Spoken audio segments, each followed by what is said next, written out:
Iván Archibaldo Guzmán, le fils du célèbre Chapo, demeure l'un des hommes les plus recherchés au monde. Avec une prime de plusieurs millions de dollars sur sa tête, les autorités américaines et mexicaines le traquent sans relâche depuis des années. Pourtant, il semble s'être volatilisé dans la nature. Mais ce qui intrigue le plus, c'est ce qui s'est passé récemment. Depuis 2024, son univers numérique a radicalement changé. Fini les photos ostentatoires dans les propriétés familiales de Sinaloa. À la place, nous découvrons des images troublantes, des paysages enneigés, des émojis cryptiques, des symboles militaires mystérieux et même des drapeaux de nations européennes. Lui-même reste invisible, mais son entourage continue de semer des indices numériques. Ces signaux digitaux racontent une histoire fascinante. Ils suggèrent 3 scénarios possibles pour expliquer où pourrait se cacher actuellement le fils du baron de la drogue le plus célèbre du Mexique. Et l'un de ces indices nous vient directement d'un proche qui a commis une erreur monumentale sur Instagram. Le premier scénario nous ramène aux racines familiales. Selon cette hypothèse, Iván n'a jamais vraiment quitté son territoire d'origine. La Sierra Madre occidentale demeure son sanctuaire depuis plus de 15 années. Cette chaîne montagneuse, qui s'étend entre Sinaloa et Durango, constitue le fief historique du cartel familial. Dans ces montagnes escarpées, la famille Guzmán a tissé un réseau de protection quasi impénétrable.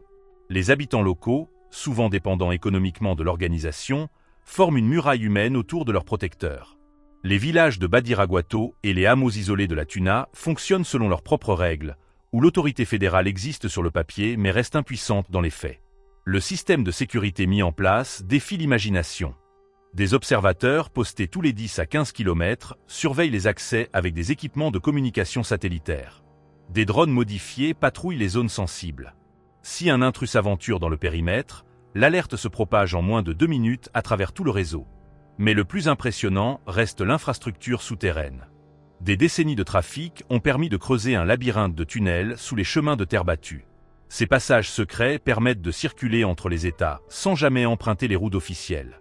Certains tunnels datent de l'époque du père, d'autres ont été récemment aménagés avec des technologies modernes.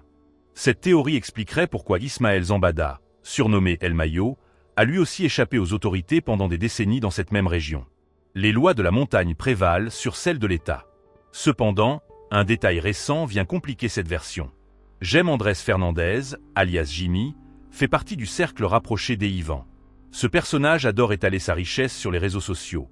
Montres de luxe, armes rutilantes, champagne millésimé et propriétés somptueuses. Mais Jimmy a récemment commis une erreur fatale.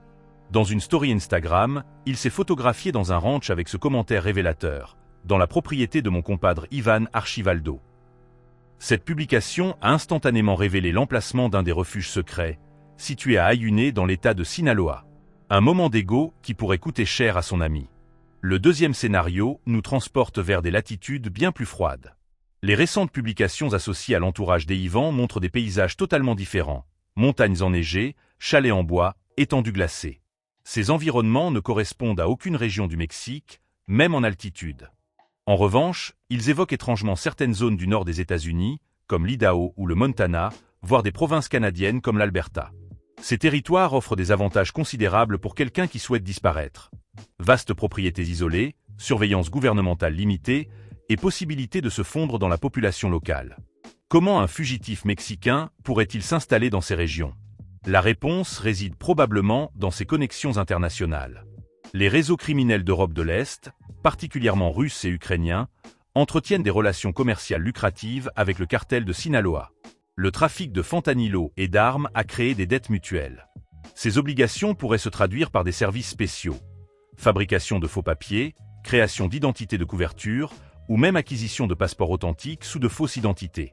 Avec la bonne documentation et suffisamment d'argent, se déplacer discrètement en Amérique du Nord devient réalisable. Mais certains experts vont plus loin. Ils envisagent que Iván ait franchi l'Atlantique pour s'établir en Europe. L'Espagne, où le cartel de Sinaloa possède des ramifications actives, pourrait offrir un refuge idéal. Les frontières ouvertes de l'espace Schengen, la diversité culturelle des grandes métropoles et la moindre attention médiatique créent un environnement favorable. Cette stratégie du « montrer sans montrer » à travers les réseaux sociaux pourrait être délibérée. Les indices géographiques sembleraient authentiques tout en masquant la véritable localisation. Mais c'est le troisième scénario qui bouleverse toutes les hypothèses précédentes. Cette révélation ne provient pas d'Internet ou de forums de discussion, mais directement d'une source interne au milieu criminel. Le 31 mars 2025, le journaliste José Luis Montenegro a publié dans Infobae une déclaration explosive. Un membre de la faction Maïza, loyal à Ismaël Zambada, aurait confirmé que Iván Archibaldo n'était plus sur le territoire mexicain. Selon cette source, le fils du Chapo aurait organisé son évasion vers le Costa Rica. L'opération se serait déroulée par voie terrestre, passage clandestin vers le Guatemala, puis vol privé jusqu'à destination finale. Son cousin Jaciel Abdiel, connu sous le surnom de Gabacho, aurait coordonné cette fuite spectaculaire. À son arrivée au Costa Rica, des représentants du clan del Golfo l'auraient accueilli. Cette organisation criminelle colombienne, parmi les plus influentes d'Amérique latine, aurait négocié un accord de protection mutuelle. Le choix du Costa Rica n'est pas fortuit. Ce petit pays d'Amérique centrale présente des caractéristiques uniques. Absence d'armée nationale, zones rurales étendues avec de nombreuses propriétés privées isolées et réputation de destination touristique paisible. Un homme fortuné peut aisément s'y faire passer pour un investisseur étranger ou un résident permanent sans éveiller les soupçons. De plus, la présence documentée de réseaux criminels internationaux dans les provinces de Guanacaste, Limón et Cartago faciliterait l'intégration discrète. Les rapports récents des autorités locales confirment l'infiltration de ces organisations dans l'économie légale du pays. Cette révélation possède une crédibilité particulière car elle émane directement d'un acteur du milieu criminel, contrairement aux deux autres théories basées sur des déductions et des indices circonstanciels. Si cette version s'avère exacte, nous ne reverrons probablement plus jamais Iván sur les réseaux sociaux. Fini les émojis cryptiques, les paysages enneigés et les chevaux de race. Place à la discrétion absolue, conformément aux leçons apprises de son père et d'El Mayo. Le véritable pouvoir opère dans l'ombre. Aujourd'hui, Iván Archibaldo Guzmán pourrait contempler les vagues du Pacifique depuis une villa costaricaine, déguster un café dans une cabane canadienne ou surveiller ses affaires depuis un chalet européen. L'incertitude demeure totale. Une seule certitude subsiste, il reste libre. Et pendant que les forces de l'ordre continuent leurs recherches, des complices comme Jimmy persistent à semer des indices involontaires, révélant malgré eux les secrets les mieux gardés du narcotrafic international. Cette course-poursuite moderne entre technologie et instinct criminel nous rappelle que dans ce monde souterrain, la prochaine révélation pourrait surgir du simple clic d'un ami trop bavard sur Instagram.